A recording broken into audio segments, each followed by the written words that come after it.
College was realized in Ethiopia on September 2, 2017. Tebita Paramedic College is constituted under Tebita Pre-Hospital Emergency Medical Services PLC, provided full accreditation by the Technical and Vocational Education Office of Addis Ababa City Administration.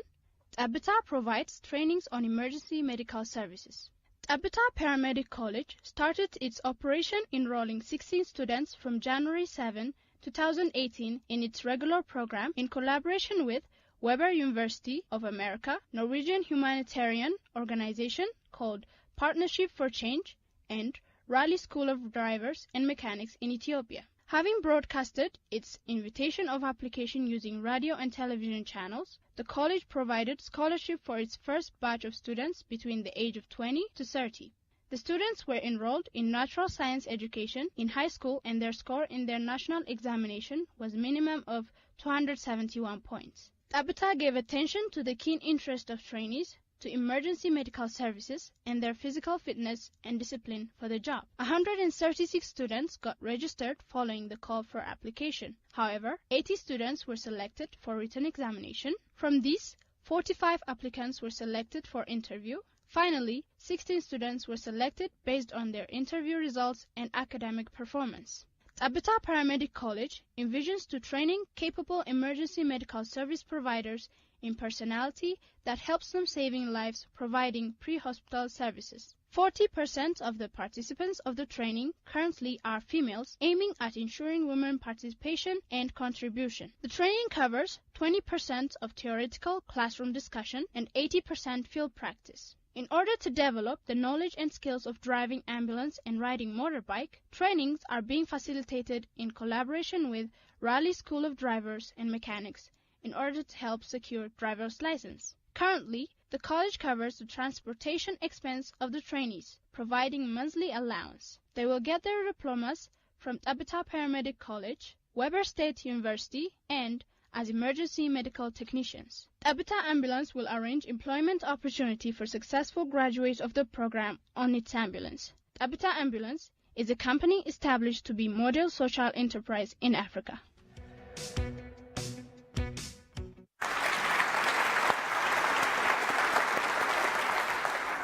Thank you very much. The name of my company is called Tebita Ambulance. Tebita means an Amharic word that means a drop.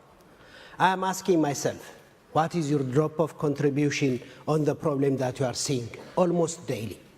I am a nurse anesthetist by profession who was working for 17 years conducting anesthesia in big teaching and referral hospital in Addis Ababa.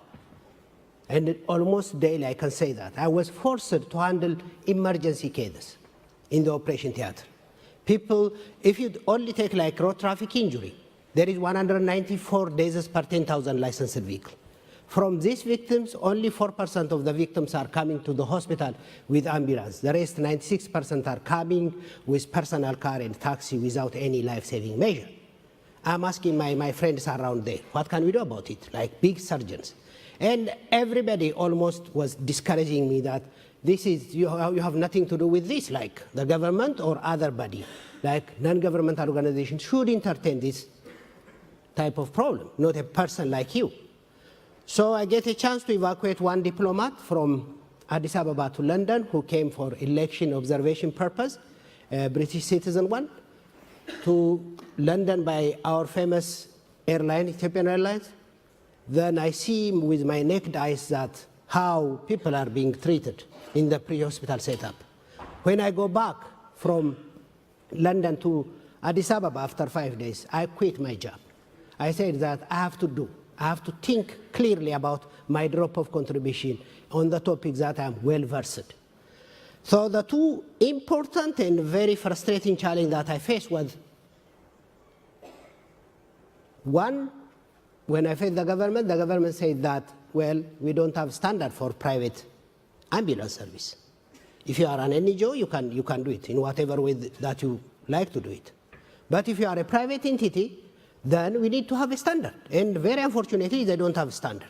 So I was forced to write 17-page standard for myself in 2008. Then the second challenge was, like I write that standard, and the second challenge was I want to be an investor. I want to entertain the problem from entrepreneurship point of view, not as such aid dependent. So I was forced at that time to sell my only house, almost fighting with my wife. And I was having a little boy, only 1 year at that time. So I sold my house, I traveled to Dubai, I cooked all the car to ambulances, I brought them back to Addis Ababa. I started the ambulance service without any call center, with a number of problems. So this being solved like this, then I continue to work. The impact that I'm making now is very huge. For the last 10 years, we evacuated more than 65,000 patients. Most of them were, road traffic injury. If we were not there in the pre-hospital setup, it was very difficult to save the life of these people. We also give training for 45,000 people. And we opened the first paramedic college, as you see, in history of Ethiopia.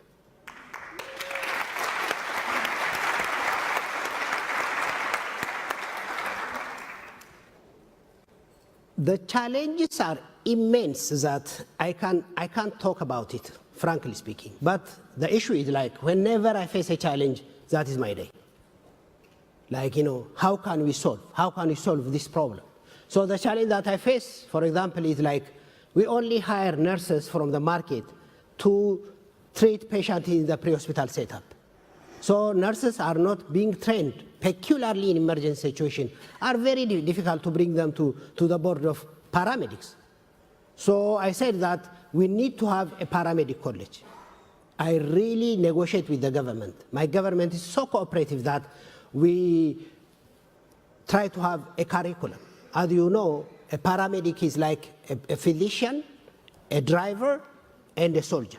So that the curriculum should be from these very peculiar professions.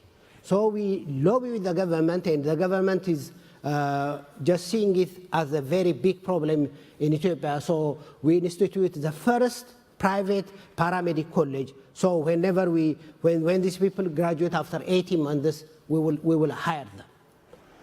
And the other problem that we faced was absence of private-public partnership with the government. As you know, unless and otherwise we closely work with the government, it is very, very difficult for us to continue the job.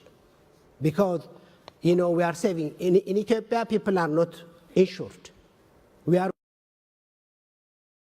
payment. An emergency happens, and we go there, and we don't know whether the patient. So we are trying to closely work with the government so the government can give us some money to sponsor those people who are not able to pay. So entertaining this situation, we save 65,000 people, and now currently we grow from 3 ambulances to 13 ambulances. The growth is not as such tremendous for us. After 10 years, we are planning to make it 100 ambulances. We only perform 10% of what we need to perform because of the cash flow issue, because of the investment. Even now, I am forced to sell my house again if things are going ridiculously in the way that we are not as such attractive for investors. Very fortunately, ordinary investors are being very much attracted, but we are looking for patient capital, like impact investors. We need huge money because we have a very clear vision about synchronizing the emergency medical service of not only Ethiopia, but East Africa. We want to have a ground ambulance service system in Horn of Africa and East Africa, including Eritrea, Djibouti, Sudan, Somalia. Having air ambulance service system, trauma center, supply chain issues like manufacturing company, and a very modern training center that teaches paramedics for East Africa. This is our vision for my country, Ethiopia, and East Africa and the Horn of Africa. Thank you very much.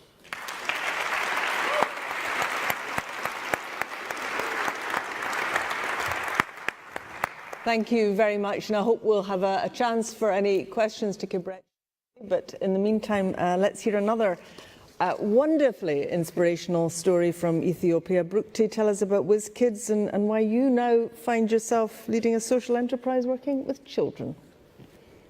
ጤና ይስጥልኝ እንኳን አደረሳችሁ. It means hello, happy new year, because this is Ethiopian New Year week.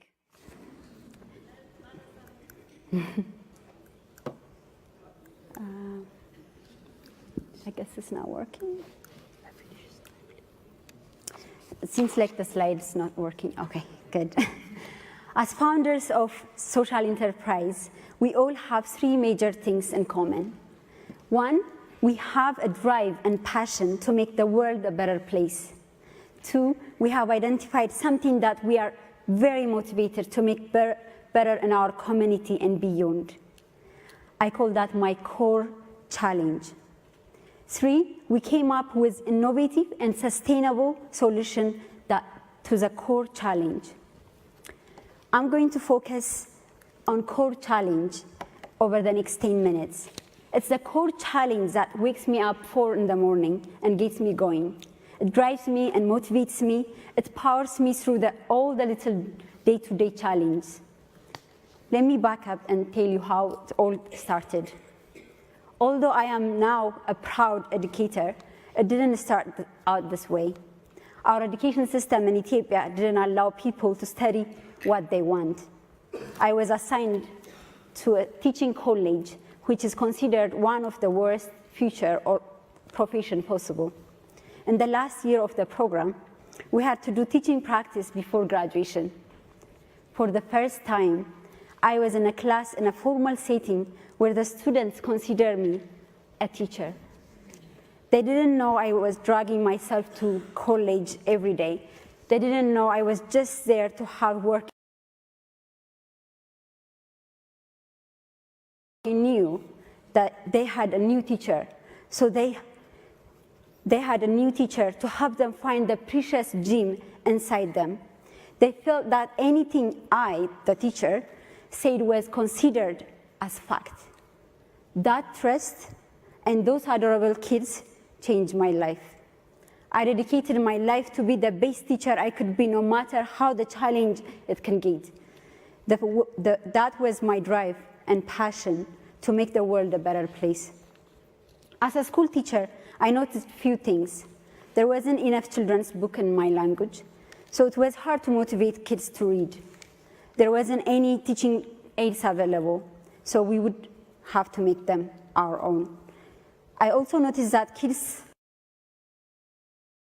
outperformed the typical kids who didn't have the chance to go to the kindergarten. Early childhood education was not free and almost not existent in Ethiopia. Literacy rate was at 35%. Estimates of the primary school dropout rate was somewhere over 50%, and in many,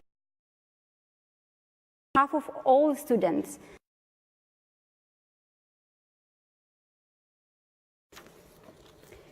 This had to stop. My core challenge becomes, how can I prepare kids for school and life with quality education and a mass scale? This led me to start the first educational children TV series, Tsehai Loves Learning. So tackling your core challenge, especially as a social enterprise, will open up a whole new world of small daily challenges. I had no idea how to create TV programs, especially children TV. My family and close friends saw me playing around with puppets and couldn't see the vision I saw of how this could make an impact. We had only one broadcaster in Ethiopia at that time, and I didn't know if they would be interested. I didn't have a backup plan of what I would do if the broadcaster wasn't interested. I had no financial model and wasn't even thinking about that yet. I knew the broadcaster wouldn't pay for it, but I had to find a way. We started broadcasting Tsehai Loves Learning in 2006. We have faced many painful challenges along the way, as I'm sure you all have faced. We were even pulled off the air for 2 years during a period when the broadcasters were politicized. I didn't find a way to pay for Tsehai Loves Learning until about 2012, almost 6 years. It took years of the education sector in Ethiopia to understand what we were up to and to stop thinking of us as kids' entertainment. But I would always remind myself of the core challenge, pick up myself and face whatever storms that comes. Now, 12 years later, we have produced and broadcast over 100 episodes. We have won many international awards for our content. We reach 5 million children every week through our educational TV show. We have also produced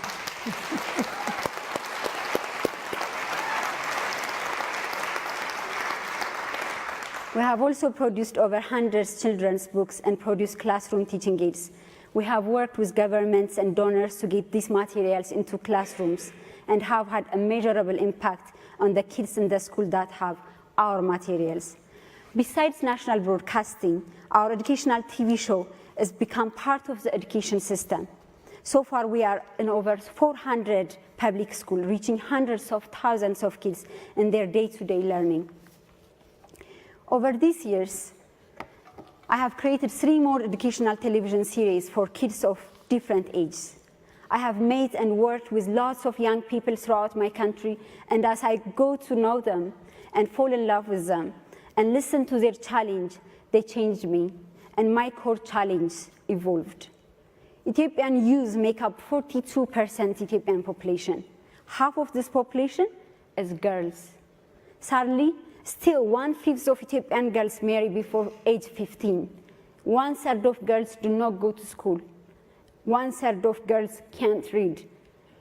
Girls spend an average of 28 hours on domestic chores every week.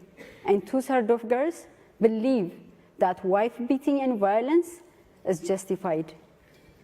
My new core challenge becomes how to empower young girls and boys to believe in themselves and develop themselves into change makers in their community and change and challenge the negative social norms that holds girls down. The solution I'm working on is my new TV series called Tebeb Girls, which means girls of wisdom. There are many issues that keeps girls from reaching their full potential worldwide. And children media alone, for example, 3 boys are on a screen to every girl. Girls need to see themselves on a screen as a strong and confident and able to accomplish whatever they set their minds on and overcome every obstacle that comes their way.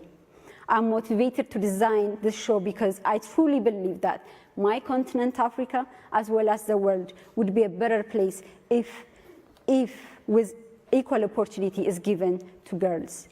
We cannot obtain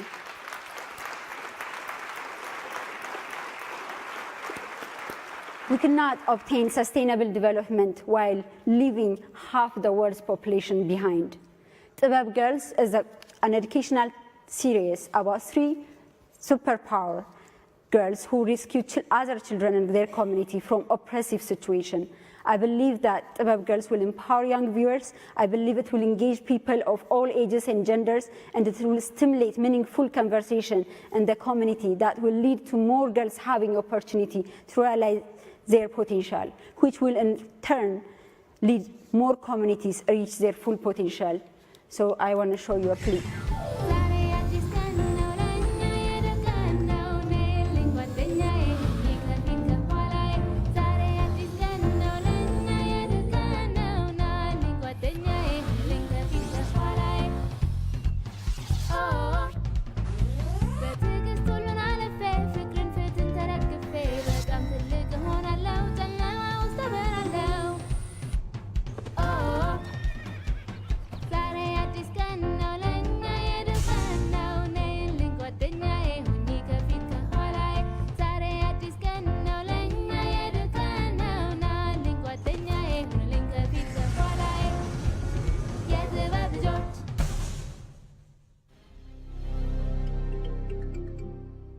ከቅርብ ጊዜ ወዲህ በመንደራችን ውስጥ ያሉ ሴቶች ምንም አይነት ችግር ሲገጥማቸው 3 ጥበብ ለባሾች በመባል የሚታወቁ የተለየ ኃይል ያላቸው ሴቶች ሊረዷቸው ይመጣሉ። ጠንካራዋ ሴት፣ ይህች ሴት ከፍተኛ የሆነ ፍጥነትና ጥንካሬ አላት። ትንቢተኛዋ ሴት፣ እሷ ደግሞ የወደፊቱን የማየት ችሎታ አላት። ውስጥ አዋቂዋ ሴት፣ በከፍተኛ ኃይል የሌሎችን ስሜትና ችግር ማየት ትችላለች። እነዚህ 3 ሴቶች አንድ ላይ ሲመጡ ኃይላቸው እጥፍ ድርብ በመሆን ማንም ሊያስቆማቸው ይችላል። እኔ ሀና እባላለሁ።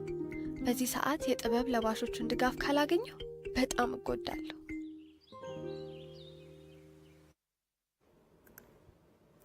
So we're currently producing the first season of Tebeb Girls and associated learning materials such as comic books, club kits, community conversation tools, and teacher training materials for in-school children as well as out-of-school children to inspire them and their communities to believe in girls' education and have a second chance. With a combination of being in the education and creative industry, the business model is always tricky.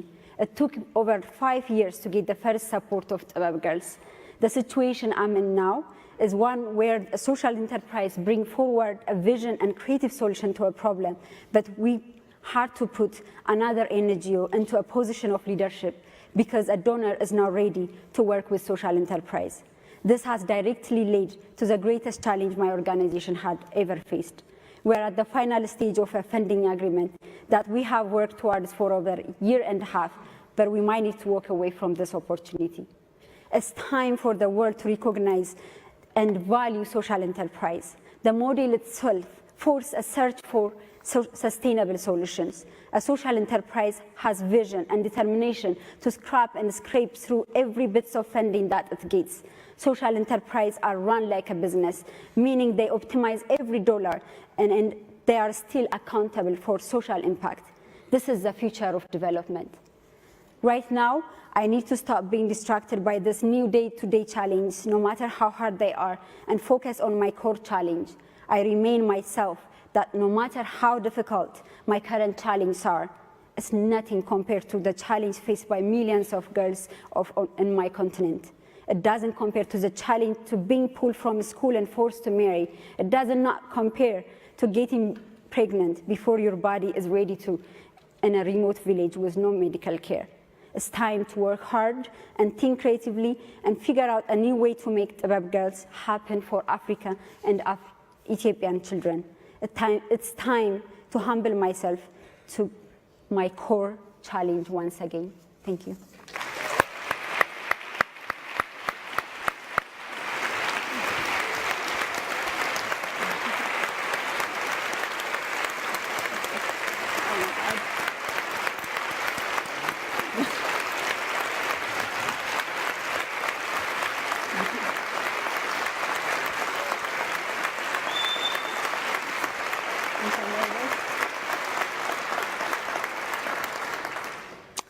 Well, I think you got that message. Yes, sir. Thank you so much, both of you. Brukti, just while, as a continuation of what you were saying there, your work is about empowering young girls. How has it been for an older girl doing the work that you are trying to do in Ethiopia? What's it been like as a woman trying to do this work? It's tremendously difficult. I think we underestimate, how much pressure, we're facing because there is this deep-rooted challenge, accepting women to take charge, to give orders, to, direct. So as a creative director, as a CEO, I found it very, very difficult, and sometimes even greater challenge than the actual, work. And are you meeting objections to the very idea that you should be empowering younger girls? And that's why I am, keep pushing, because I want to make this better for the next generation. Let me ask you, Kibret, quite a lot of questions coming in about the sort of mechanics of your operation.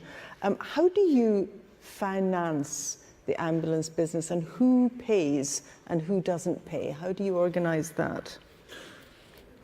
Thank you very much. We are using a business model called cross-subsidization.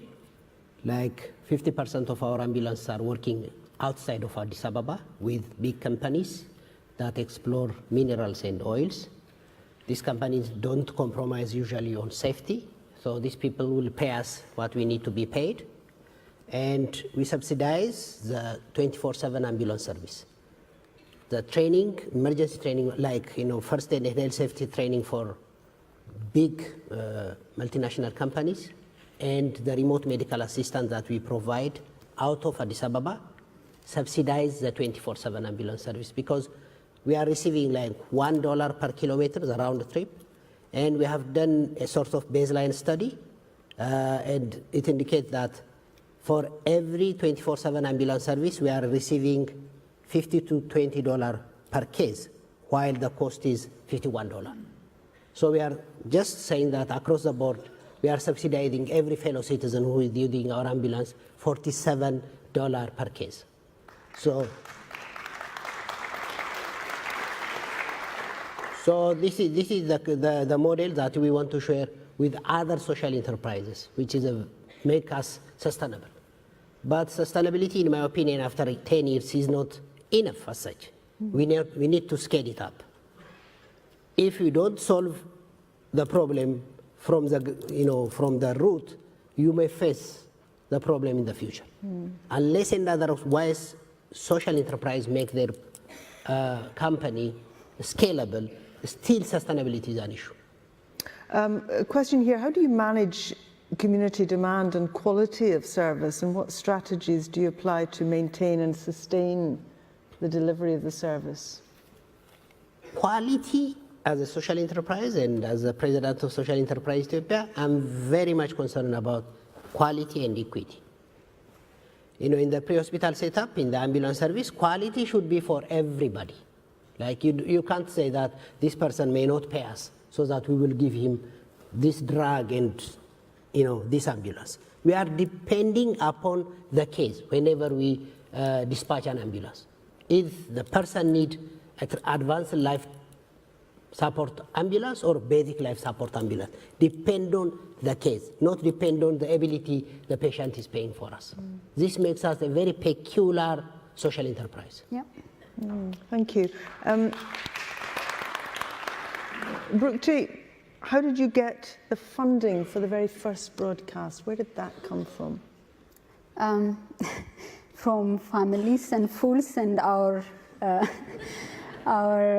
basically life-saving for many years. We had to fund it ourselves to the point that we've been homeless and we had to live with family and things like that. So it wasn't easy, really. Because the personal cost of this, of getting these things started, is sometimes enormous. I mean, you had to convince your wife that she had to, you had to sell the house. How hard was that? Excuse me, dear, I've just got a little idea here. Yeah. It is like a nightmare, frankly speaking. I almost talk about this daily, and she said that, are you sure that your mind is really stable? Like you want to sell our only house and you want to have... And had she not just had a baby as well? Yes. Yeah. At that time we were having a baby. Yeah. And at the end she said that, Kibret, I know that this doesn't work at all. And I know that, this is a very foolish idea. In Ethiopia, there is, whenever family, we are just trying, we have a very strong culture that you can't say, we were living together and we are not wife and husband.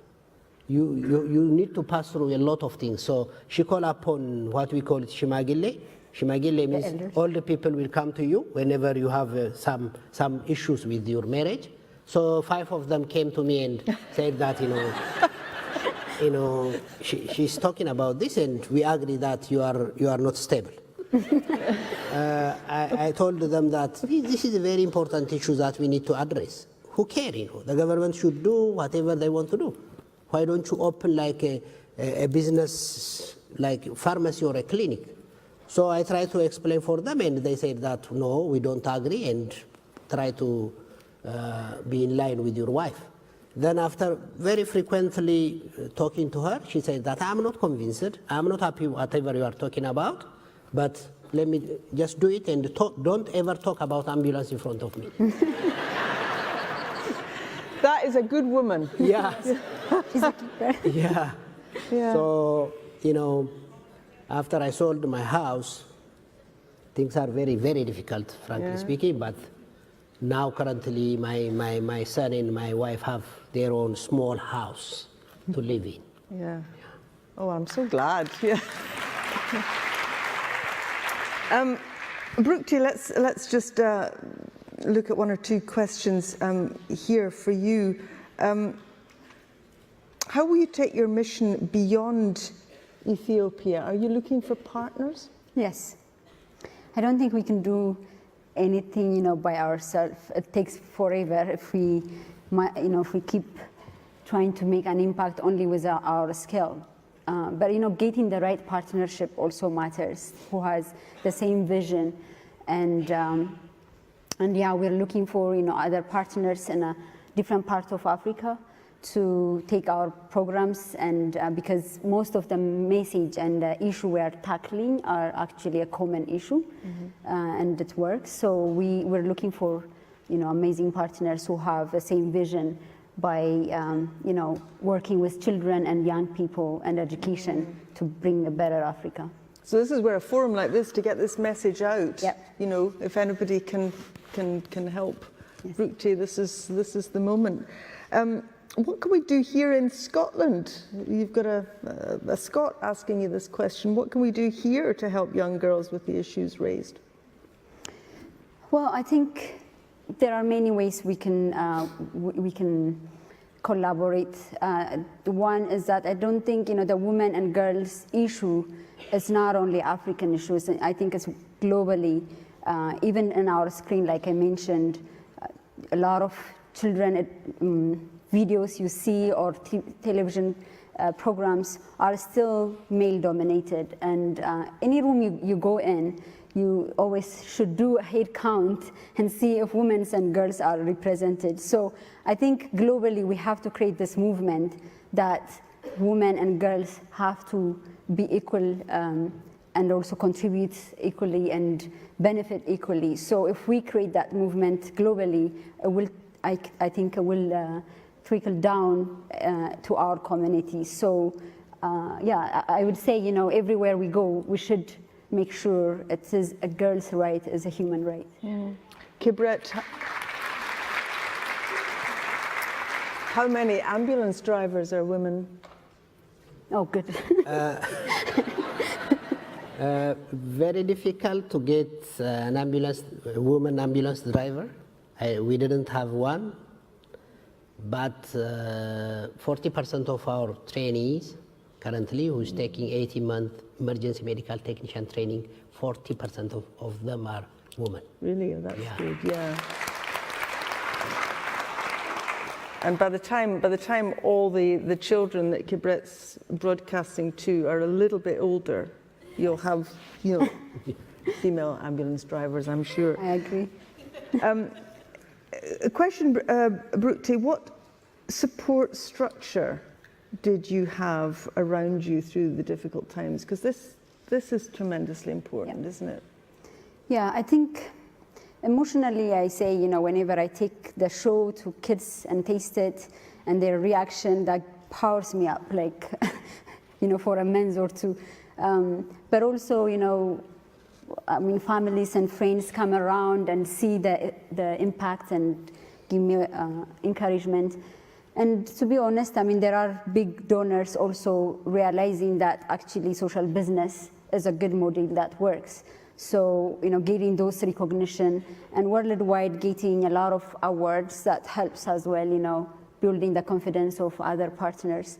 And the government also, it took a while, but finally, we were working closely with the Ministry of Education, Ministry of Health, and making sure, these materials are actually empowering kids and helping them become a better learner, happier, healthier, and smarter. So, taking that as their own product and implementing it in schools. These are the things, it's keeping us going and building our success. Yeah, and you're able to measure impact then in that sort of way, are you? Exactly. So kids who are exposed with our materials, our videos and books, have shown a double knowledge gain than kids who are not exposed.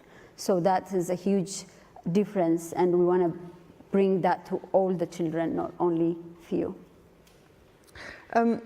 Your plans, Kibret, for the future, are you, is your hope that what you're doing will be replicated, or are you expanding sort of personally out?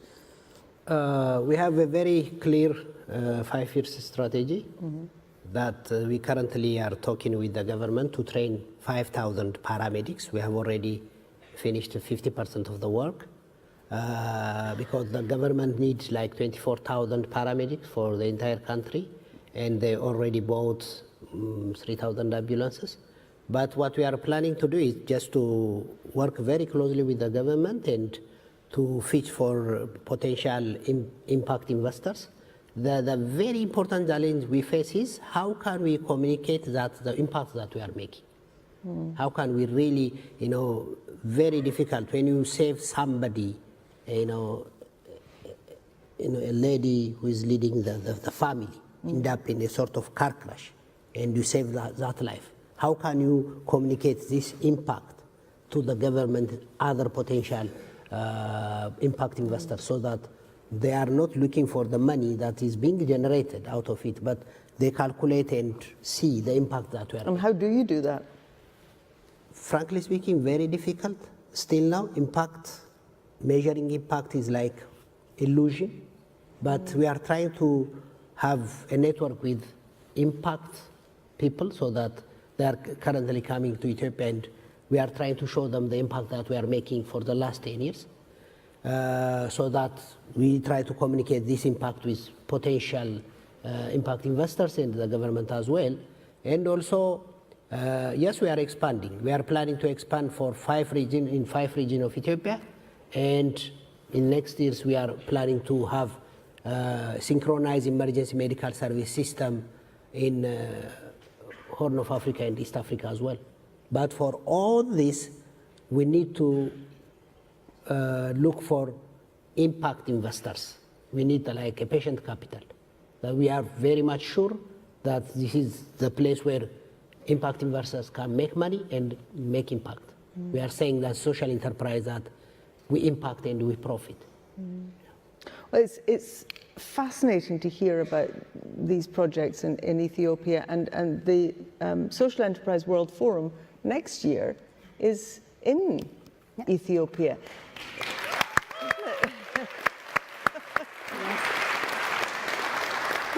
Which is fantastic. So tell us about the structure then in your country that's enabled this, and what we can expect next year. So we actually, Kibret and I are a founder among our friends of the Social Enterprise Ethiopia. It's a network that's actually making it easy for other social enterprise to flourish. So they're not going through the hardship we went through. And we're super excited to host the next forum, because this is going to help a lot of social business to be learning from other social enterprise who are coming to visit Ethiopia, and we're super excited, and we invite everyone to join us. Well, it's absolutely fascinating, and I really think, Kibret, you should invite your wife along and present her with a bouquet of flowers in front of everybody. Absolutely. For making this great work possible, because that's what it takes, isn't it? Is individuals, and sometimes it's actually the hidden individuals who are driving this great movement. Yeah. Absolutely. We invite everybody to come to Ethiopia, the very beautiful country. Yes.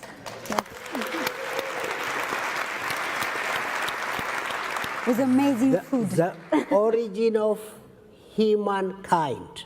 I know everybody knows about Lucy. If you want to see Lucy, please come. You will never suffer with the connection flight. We have Ethiopian Airlines. Well, listen, that's a great invitation, Yeah. and I hope lots and lots of people will go to Ethiopia next year. Thank you very much indeed, Brukti and Kibret, for that inspiring session.